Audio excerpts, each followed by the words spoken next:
두 분은 커피 얼마나 드시나요? 근데 커피 뭐 정현 씨는 가끔 먹는 것 같던데요? 저는 하루에 한 잔 정도? 한 잔 정도? 무조건 아이스 아메리카노. 아. 잠이 싹 달아나게요. 오.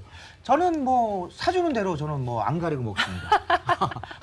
염치 없죠. 그럼 하루에 10잔도 가능합니까? 뭐 사주면은 뭐 그걸 갖고 누구 주든가 하더라도 아, 저는 그래요? 아유 넙죽넙죽 받아 먹습니다. 좀 많이 마시는 것 같은데 어때요? 커피 많이 마시면 안 좋죠, 충곤증이. 근데 잠 깨려고 자꾸 먹게 되거든요. 쥐고 살아요. 맞아요. 저도 커피를 굉장히 자주 마시는 편인데요. 근데 음. 저는 이 아아족이 아니에요. 아이스 아메리카노를 마시기보다는 좀 네. 달달한 커피를 좋아해요. 제가 좀 초딩 입맛이라. 아니에요. 카라멜 마끼아또 이거 얼마나 맛있는데요. 달달하고. 맞아요. 네. 라떼. 맞아요. 구수하고 너무 맛있잖아요. 저도 커피 그렇죠. 참 좋아하는데 일어나서 뭐 피곤할 때마다 틈틈이 마시는 편이에요.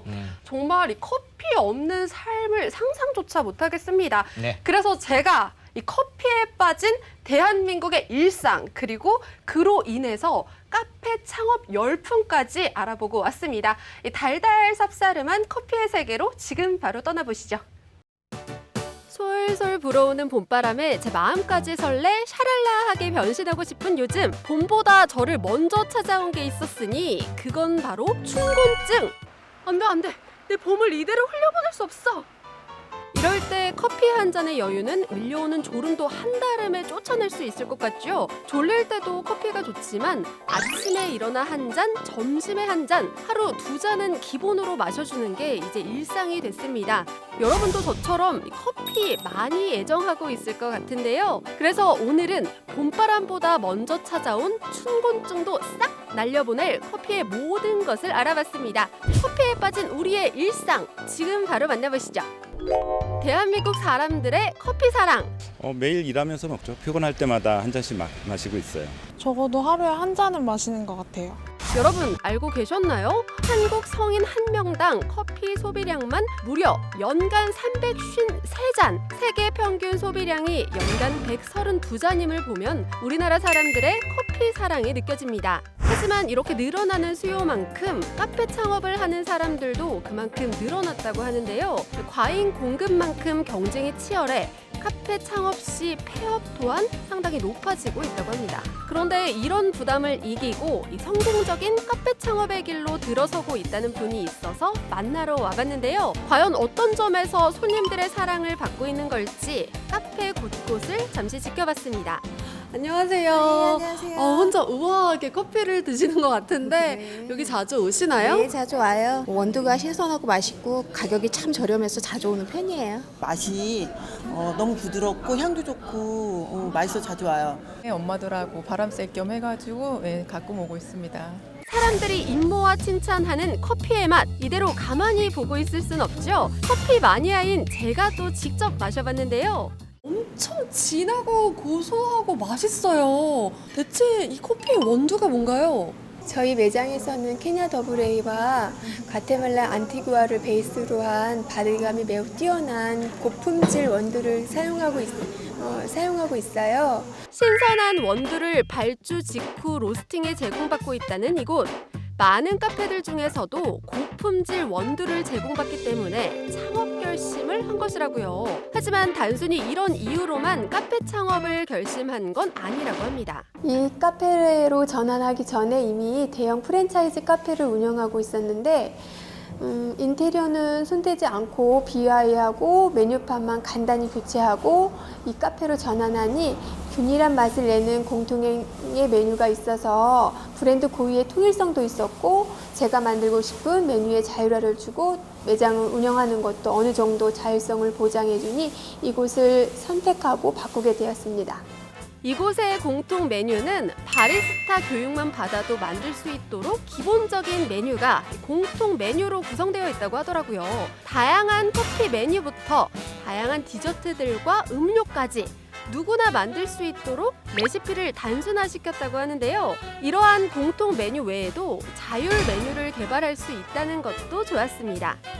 이런 점들은 다른 카페 창업주들에게도 장점으로 작용했다고요. 직접 이 카페의 영업 효율성을 따져보고 창업을 결심하게 됐다는데요. 컨셉만 제공을 해주고 저희한테 다 일일 자율적으로 맡겨주셔서 그것 또한 성공적이었다고 생각합니다. 그래서 되게 만족스러운 결과고요.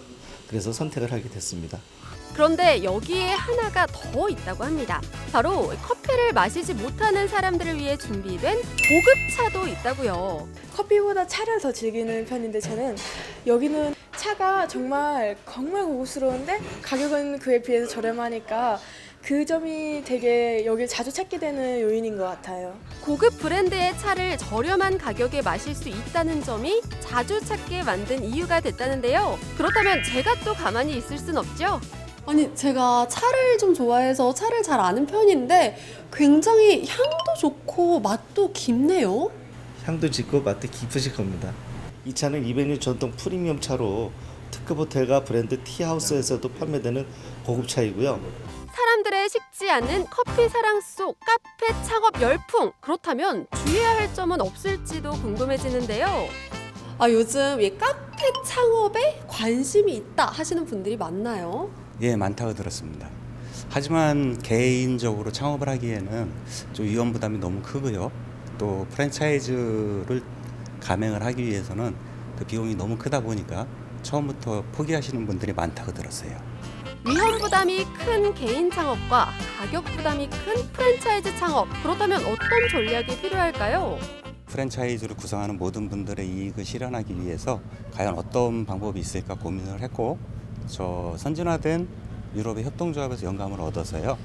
그 각자 맡은 일에 대해서 역할을 충실히 하고 또 그 모든 역할이 시너지 효과를 발휘해서 최상의 서비스를 할 수 있도록 그렇게 시스템을 만들어 놨습니다. 전문가들은 두 가지를 꼽는다고 합니다. 바로 차별화된 컨셉과 원가 절감. 다양한 카페들 가운데서도 차별화된 메뉴 구성이나 컨셉을 가지고 원가를 절감해 영업 효율성을 높일 수 있는지 따져야 한다는 이야기인데요. 그리고 실제 발품을 팔아서 직접 현장의 분위기를 느껴보는 것도 방법이랍니다. 커피 전문점에서 가장 중심이 되는 커피 맛이 좋고 또 나머지 차 이런 모든 기본기가 가장 튼튼해서 오래 갈 수 있는 또 미래 가치를 충분히 창출할 수 있는 그런 업체를 선정하는 게 중요하다고 생각합니다. 모두가 애정하는 커피, 이 커피 열풍 속 실제 창업주의 이야기부터 전문가의 창업 노하우까지 낱낱이 살펴봤는데요. 창업을 고려 중이시라면 이번에 제가 알려드린 내용 참고하셔서 전문가와 상담 후에 신중하게 선택해보시는 것도 좋을 것 같습니다. 우리 윤희 씨의 커피 이야기도 들어볼까요? 네, 커피. 앞서 말씀하셨던 것처럼 네. 이 대한민국이 커피에 빠졌다라고 과언해야 될 정도라고 하셨는데 뭘 보고 오셨길래?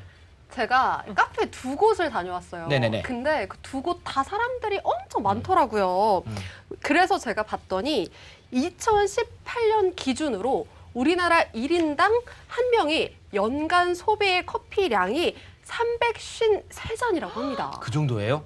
엄청 연간요? 잠깐만, 연간 353잔이라고 하면 거의 하루에 한 잔은 꼭 마시는 이 거. 국민 1인당 하루에 한 그러네. 왜? 국민 1인당 하루에 한 잔을 꼭 마신다는 얘기고 그만큼 또 이 커피 소비하는 또 인구가 매년 또 증가하고 있죠. 맞아요. 거의 커피를 하루에 한 잔씩 마신다고 해도 사실 과언이 아닐 것 같은데요. 시장도 더 커질 거 아니에요, 그러면은? 맞아요. 그만큼 과잉 공급의 시장도 더 커져서 카페도 늘어나고 있는데요. 레드오션 아니에요, 그러면? 그만큼 리스크가 조금 발생을 하고 있습니다. 이야. 워낙에 카페 열풍이 막 생기다 보니까요. 개인적으로 커피숍을 차리다가 폐업을 하신 이런 분들도 생각보다 많더라고요. 네. 그래서 그래서? 좀 아무래도 많은 분들이 개인적으로 커피숍을 차리기보다는 리스크가 크니까. 프랜차이즈 쪽으로 눈을 돌리는 게 조금 더 리스크를 줄여보지 않을까라고 생각하시는 분들이 많고 또 그게 실제로도 그렇다고 하더라고요. 개인적인 거보다 좀 프랜차이즈는 좀 안정되기는 하죠. 그리고 노하우라던 게 집약되어 있고요. 그렇죠. 경험들이 쌓여 있으니까 좀 도움을 받을 수 있는 건데 그럼 커피점을 창업하려고 할 때 성공할 수 있는 요건들 꼭 알아야 되는 것들 무엇이 있을까요? 제가 두 가지 포인트를 배워왔는데요. 첫 번째는 이 원가 절감, 그리고 두 번째는 차별화된 컨셉입니다. 각 매장마다 차별화된 컨셉도 있고 또 차별화된 커피도 있어서 전 좋더라고요. 뭐 유니 씨가 좀 호강하고 왔네요. 제가 다만 좀 염려되는 거는 네. 늘 가면 이제 혼자 드시고 오신다라는 거. 아. 다음에는 이 스튜디오에 차 가져올 수 있잖아요. 두 손 가득히. 그럼요. 그래서 먹으면서도 여러분들의 전달해드리는 이런 또 상황을 좀 만들어주시면 감사드리겠습니다. 네. 우리 유리 씨가 당황하기 전에 빨리 보내드려야겠어요. 네. 오늘도 이렇게 좋은 정보 주신 서윤희 리포터, 윤수미 리포터 인사드릴게요. 고맙습니다. 감사합니다. 고맙습니다.